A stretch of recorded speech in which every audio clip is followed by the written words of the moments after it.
नमस्कार बच्चों, हमने कक्षा में पाठ किया शब्द विचार। इस वीडियो के माध्यम से उसकी पुनरावृत्ति की जा रही है।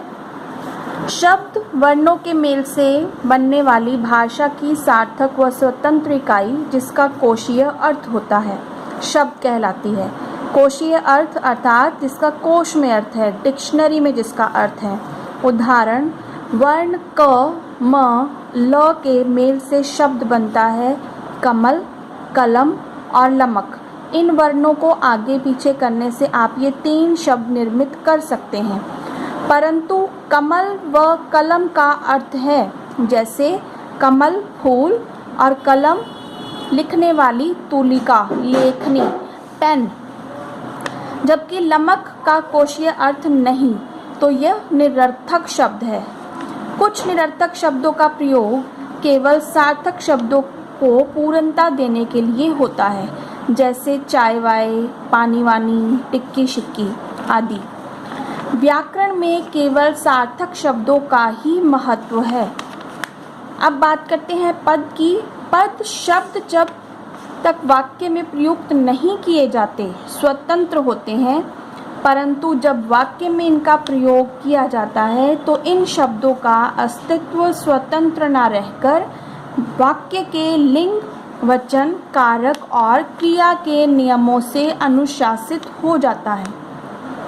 अर्थात व्याकरण के नियमों से बंधने से ये शब्द शब्द न रहकर पद बन जाते हैं। आप दूसरी तरफ कह सकते हो, वाक्य में प्रयुक्त शब्द जब व्याकरणिक नियमों से बन जाते हैं तो वे पद कहलाते हैं। जैसे ये शब्द हैं सीमा, पड़ती, सदैव, है, से, ध्यान। तो इन शब्दों से निर्मित जब ये वाक्य बनेगा, सीमा सदैव ध्यान से पड़ती है, अब ये शब्द शब्द ना रहकर इस वाक्य में प्रयोग होने के कारण पद बन जाते हैं। प्रत्येक शब्द का जो जब वाक्य में प्रयोग होने से पद की भूमिका निभा रहा है अपना व्याकरणिक परिचय है, जिसे पद परिचय कहते हैं। सीमा, जो पीछे हमने वाक्य किया कि सीमा सदैव ध्यान से पढ़ती है, वहाँ सीमा जो शब्द है जो अब वाक्य में प्रयोग होने के कारण पद बन गया है, उसका परिचय है संज्ञा। सीमा क्या है? संज्ञा है, व्यक्तिवाचक संज्ञा। करता है, किसका करता है? पढ़ती है, क्रिया का, एक वचन है, स्त्रीलिंग है। प्रत्येक पद का अपना परिचय होता है। अब आगे जो इस पाठ में दिया गया था शब्दों का वर्गीकरण, कि शब्द होते कितनी प्रकार के हैं, तो शब्दों के वर्गीकरण के लिए मैंने ये एक आरेख बनाया है। शब्द व्युत्पत्ति रचना के आधार पर, अर्थ के आधार पर, व्याकरणिक प्रकार्य के आधार पर, प्रयोग के आधार पर और इसके अतिरिक्त स्रोत या उत्पत्ति के आधार पर। अब व्युत्पत्ति के आधार पर शब्द कितने हैं? रूढ़, योगरूढ़ और यौगिक। रूढ़ शब्द जल, आपको पहले भी बताया गया था। रूढ़ शब्द जिसके आगे टुकड़े हों तो उसका कोई अर्थ ना रहे, ठीक है। और रूढ़ शब्द जो पुरातनता से चले आ रहे हैं, जो किन्हीं शब्दों के लिए, किन्हीं वस्तुओं के लिए रूढ़ हो गए हैं। उसी प्रकार यौगिक। अब यौगिक जो है वो 2 शब्दों का योग है, पाठ और शाला। दोनों शब्दों को योग से एक नया शब्द निर्मित हुआ, जिसे यौगिक शब्द बना।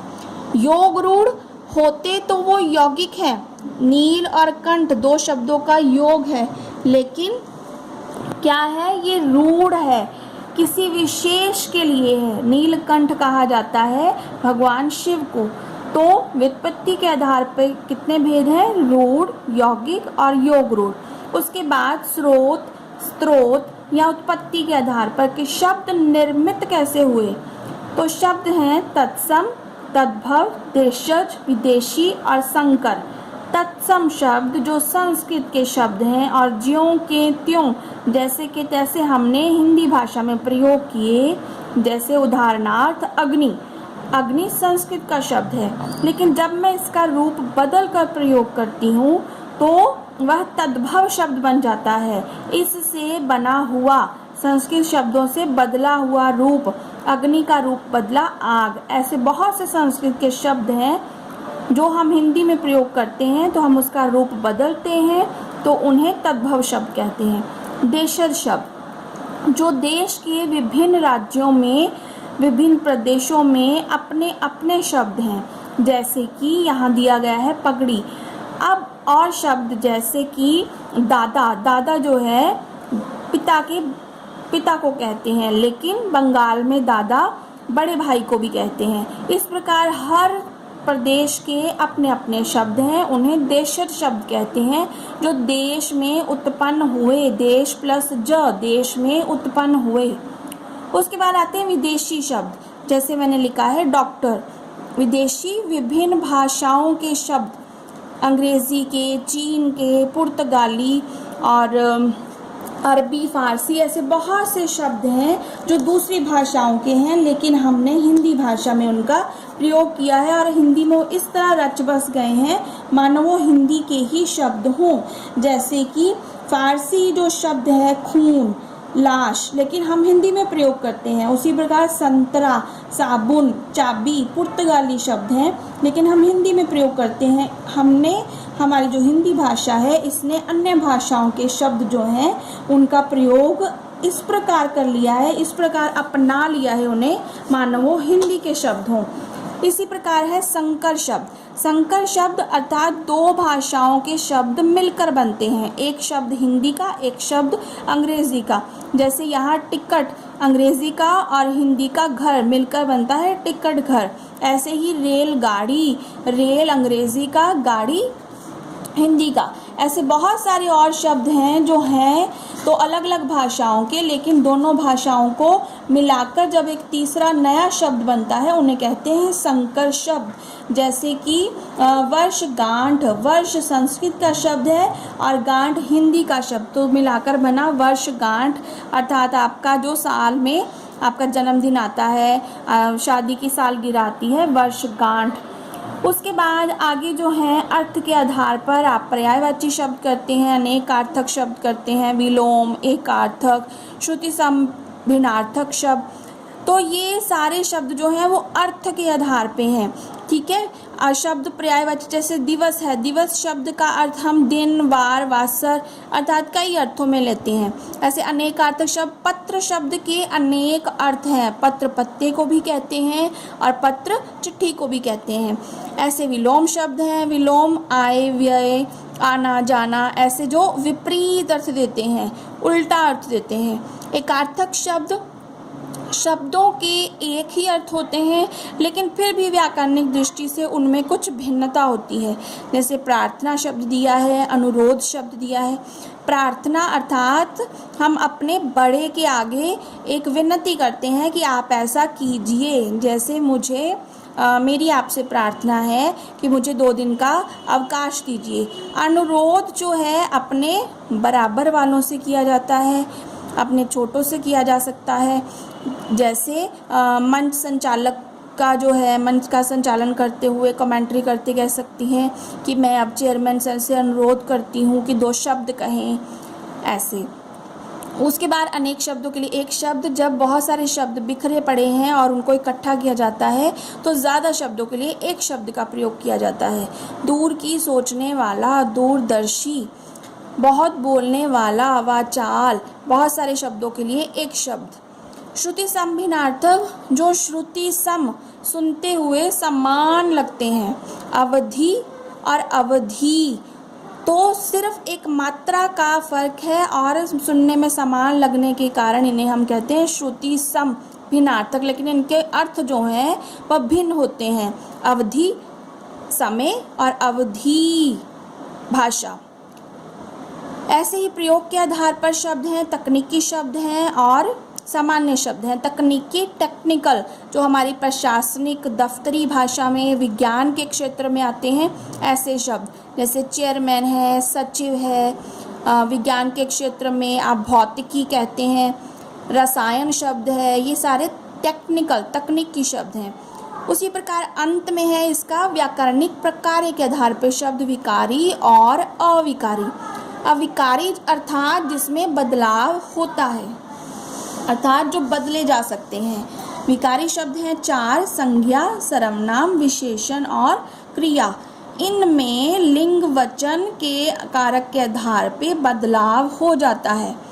पतला पतली हो सकता है, लड़की पतली, लड़का पतला, ऐसे, ठीक है। लड़का पढ़ता है, लड़की पढ़ती है। तो क्रिया, विशेषण, संज्ञा, सर्वनाम में लिंग वचन के आधार पे जो बदलाव होता है वह विकारी शब्द के अंतर्गत आता है।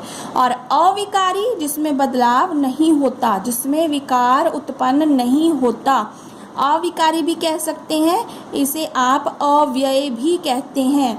अव्यय मतलब जो जैसे के तैसे रहते हैं। अव्यय जो खर्च ना हो, जैसे के तैसे ही हमारे पास पड़े रहे। ये भी 4 हैं: क्रिया, विशेषण, संबंध बोधक, समुच्चय बोधक और विस्मय आदि। लेकिन अब इसमें एक और हमने जोड़ दिया है, निपात। क्रिया विशेषण शब्द जैसे धीरे धीरे, लड़का धीरे धीरे चलता है, घोड़ा धीरे धीरे चलता है, कुत्ता धीरे धीरे चलता है, लड़की धीरे धीरे चलती है। तो धीरे धीरे शब्द जो है नहीं बदला। ऐसे ही ये जो समुच्चय बोधक हैं, जो आपकी कंजक्शंस इंग्लिश में है, इसलिए, क्योंकि, बट, है ना इंग्लिश में, लेकिन, बट, परंतु। तो ऐसे संबंध बोधक जो कि 2 शब्दों को जोड़ते हैं, संज्ञा सर्वनाम को जोड़ते हैं। समुच्चय बोधक जो 2 वाक्यों को जोड़ते हैं। राधा के बाद सुषमा जाएगी, शाम के बाद राम जाएगा। तो के बाद क्या है, 2 शब्दों को, 2 संज्ञाओं को, 2 सर्वनाम को जोड़ता है। और समुच्चय बोधक 2 वाक्यों को जोड़ता है। जैसे मैं विद्यालय नहीं गया क्योंकि मैं बीमार था। क्योंकि शब्द ने 2 वाक्यों को जोड़ा, तो समुच्चय बोधक। अब ये क्योंकि इसलिए का प्रयोग जितने भी वाक्य बना उसके बीच वैसा ही रहेगा, बदलाव नहीं आता। ऐसे ही विस्मय आदि। अब हे राम, छी, हाय, ये सारे जो हैं भाव जो हैं, चाहे वो किसी लड़की, हाय, ओह कितनी गर्मी है, हाय लड़का घर जा रहा है, हाय लड़का गिर गया, हाय लड़की गिर गई। तो हाय जो है किसी भी दुख के प्रकट के लिए। उसी प्रकार निपात, निपात क्या है, भी, ही, तब, मात्र, केवल। तो लड़का भी जाएगा, लड़की भी जाएगी, लड़की ही जाएगी, लड़का ही जाएगा। जो भी और ही शब्द नहीं बदले, ये आते हैं अविकारी के अंतर्गत। इस प्रकार ये सारा शब्दों का जो वर्गीकरण है इस एक आरेख में समा गया है। इस आरेख के माध्यम से आप संपूर्ण पाठ को उदाहरण सहित कर सकते हैं। धन्यवाद।